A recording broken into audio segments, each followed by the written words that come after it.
Hi hello எல்லோரும் எப்படி இருக்கீங்க? நல்லா இருக்கீங்களா? Welcome to my YouTube channel. இன்றைக்கி என்ன வீடியோ அப்படின்னு பார்த்தீங்கன்னா, ரீஃபண்ட் அப்ளை பண்ணியிருந்தாங்க இல்லையா? ஸோ அதில் ப்ராப்பராக ரீஃபண்ட் அப்ளை பண்ணவங்களுக்கு அவங்களுக்கு அவங்களோட ரெஜிஸ்டர் மெயில் ஐடிக்கு ஒரு மெயில் வரும், நம்ம எஸ்பிஓ டிவிஎம்லேருந்து அப்படின்னு சொல்லிட்டு சார் சொல்லியிருந்தாங்க. அது இனிமேல் தான் ஸ்டார்ட் ஆகும். ஸோ அது எப்படி அந்த ஃபார்ம், அந்த மெயில் ஓப்பன் பண்ணி அதை எப்படி நம்ம அந்த ஃபார்ம் எல்லாம் எப்படி எழுதி நம்ம எப்படி அதை சென்ட் பண்ணுறது அப்படின்றத நான் உங்களுக்கு இந்த வீடியோவில் கிளியராக சொல்லியிருக்கேன். ஸோ மெயினாக ரீஃபண்ட் அப்ளை பண்ணவங்க, அவங்களுக்கு இந்த மெயில் வந்தவங்கலாம் இந்த வீடியோ கரெக்டாக பாருங்கள், எதுலேயும் மிஸ்டேக் பண்ணிடாதீங்க. ஸோ இந்த வீடியோவை எண்ட் வரைக்கும் பாருங்கள், கம்மி டியூரேஷன் தான், ஓகேவா? ஸோ வாங்க நம்ம வீடியோக்குள்ளே போகலாம். ஸோ இந்த மாதிரி தான் நமக்கு வந்து மெயில் ரிசீவ் ஆகும். ஸோ இதை நீங்கள் டச் பண்ணிங்க அப்படின்னா இதுதான் வந்து this is your refund request form, ஓகேவா? ஸோ இதில் என்ன பண்ணணும், kindly take a print out of below attach document. அதாவது கீழே ஒரு டாக்குமெண்ட் இருக்குது, அதை வந்து நீங்கள் பிரிண்ட் அவுட் எடுத்துகிட்டு அதை ஃபில் பண்ணணும். வேலிட் டீட்டெயில்ஸ், கரெக்டான டீட்டெயில்ஸில் ஃபில் பண்ணி send scanned copy to sbo.tvm@gmail.com. So இது என்ன மாதிரி சப்ஜெக்டில் பண்ணோன்னா, உங்கள் நேம் அண்ட் ஸ்டாஃப் ஐடி போடணும், அதில் அக்ரிமெண்ட் அக்செப்டிங் மெயில் அப்படின்னு சொல்லிட்டு அந்த சப்ஜெக்டில் என்ட்ரு பண்ணி நீங்கள் மெயில் பண்ணணும். ஸோ அப்படியே நீங்கள் கீழே ஸ்க்ரால் பண்ணிங்க அப்படின்னா இந்த இடத்துல இருக்கும், இதை ஓப்பன் பண்ணுங்கள்.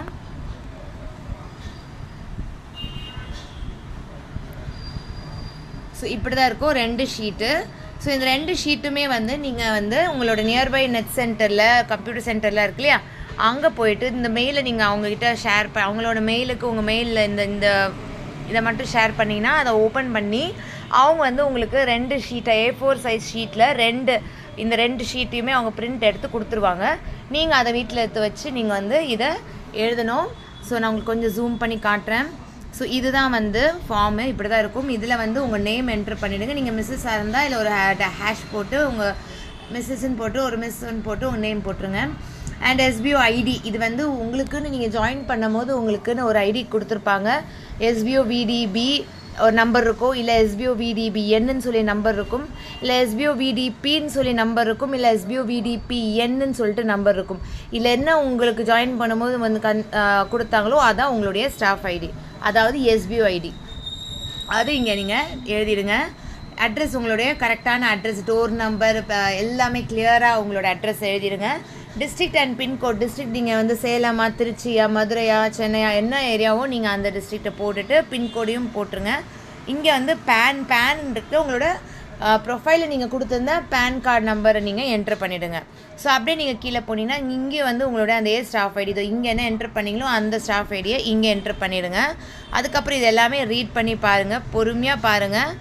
I am a member of SBO Affiliate Partner Program. My SBO ID is அப்படின்னு சொல்லிட்டு உங்களுடைய SBO ID இங்கே என்ன ஐடி போட்டிங்களோ இங்கே அண்ட் இங்கே, ஸோ 3 இடத்துல உங்களுடைய ஸ்டாஃப் ஐடி நீங்கள் போடணும், உங்களுடைய SBO ID. அதுக்கப்புறமா இதெல்லாமே ரீட் பண்ணி பாருங்கள். பார்த்துட்டு அதுக்கப்புறம் இந்த இடத்துல வந்து உங்களுடைய பேன் கார்டு நம்பரை வந்து இந்த இடத்துல நீங்கள் என்ட்ரு பண்ணிவிடுங்க. அதுக்கப்புறம் இதில் என்ன போட்டிருக்காங்கன்னா, நீங்கள் வந்து ஒன்ஸ் நீங்கள் வந்து இதில் வாங்கிட்டீங்கன்னா நீங்கள் ரிலீவ் ஆகிட்டீங்க, அவ்வளோதான். இதுக்கு பிறகு எஸ்பிஓவில் உங்களுக்கு எந்த கனெக்ஷனும் கிடையாது.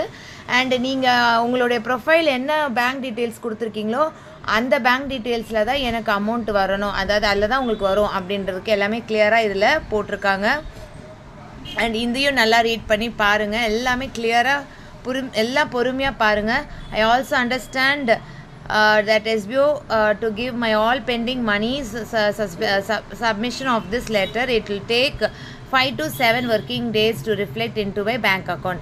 அதாவது நீங்கள் இதை முடிச்சிட்ட பிறகு 5 to 7 working days, அதாவது சாட்டர்டே சண்டேயில் சாட்டர்டே ஒரு ஒர்க்கிங் டேயாக இருந்தால் அது ஒர்க்கிங் டே கவுண்ட் ஆகும், இல்லைனா அது நான் ஒர்க்கிங் டே. ஸோ எதெல்லாம் ஒர்க்கிங் டேயோ பேங்க் ஒர்க்கிங் டேஸ் வச்சு தான் இதெல்லாம் கணக்கு வரும். ஸோ ஒர்க்கிங் டேஸில் 5 to 7 ஒர்க்கிங் டேஸில் உங்களுக்கு உங்கள் அக்கௌண்ட்டில் வந்து கிரெடிட் ஆகிடும். அதுக்கப்புறம் இது கீழே இருக்கிறது எல்லாமே நீங்கள் பொறுமையாக பாருங்கள். ஸோ அடுத்தது இந்த இடத்துல மறுபடியும் உங்களுடைய ஸ்டாஃப் ஐடி, அதாவது உங்களுடைய SBO ஐடி இதோ இங்கே எந்த இடத்துலலாம் நீங்கள் இந்த ஒரு இடத்துல, அதுக்கப்புறமா இங்கே 2, அப்புறம் இங்கே 3, அப்புறம் இங்கே 4. ஸோ 4 இடத்துல நீங்கள் வந்து உங்களுடைய SBO ஐடி என்ட்ரு பண்ணணும். அடுத்தது உங்களுடைய சிக்னேச்சரை போட்டுருங்க, நேமு, உங்கள் PAN card number, date, place, எந்த இடத்துல நீங்கள் இருக்கீங்க அப்படின்றத.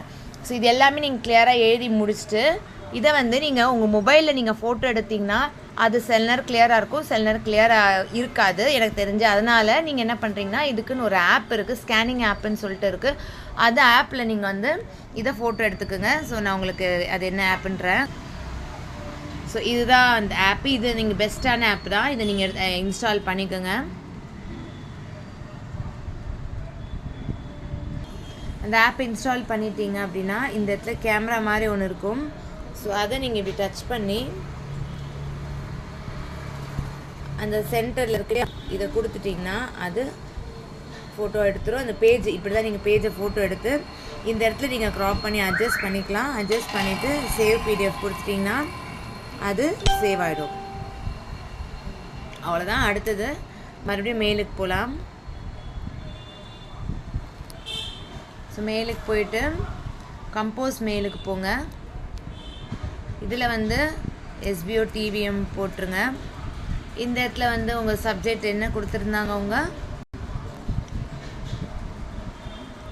Agreement accepting mail.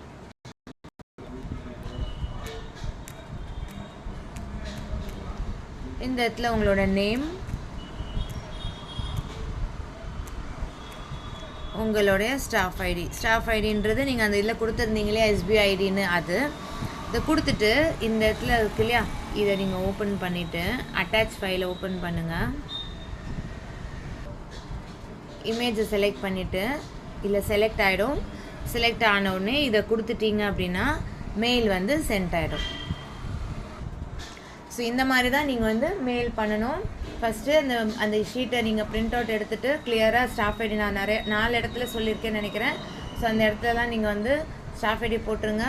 உங்களுடைய பேன் கார்டு, பேனுன்றதுல உங்களோட பேன் கார்டு நம்பர், நீங்கள் ப்ரொஃபைலில் கொடுத்துருந்த PAN card number, date, sign எல்லாமே கிளியராக போட்டுட்டு அதை வந்து ஃபோட்டோ எடுத்து அப்லோடில் இமேஜில் போயிட்டு அதை அட்டாச் பண்ணிவிட்டு அதுக்கப்புறம் இந்த மெயிலில் கண்டென்ட் எல்லாம் கரெக்டாக எழுதி மெயில் பண்ணிவிடுங்க. உங்களுக்கு வந்து அடுத்த ப்ராசஸ் 5 to 7 ஒர்க்கிங் டேஸில் க்ரெடிட் ஆகும். அதோடு சேர்ந்து உங்களுக்கு ஒரு மெயிலும் கம்பெனி சைட்லேருந்து வரும். ஸோ இந்த மாதிரி தான் வந்து ரீஃபண்டுக்கு அப்ளை பண்ண மெயில் பண்ணுறவங்களுக்கு வரும்.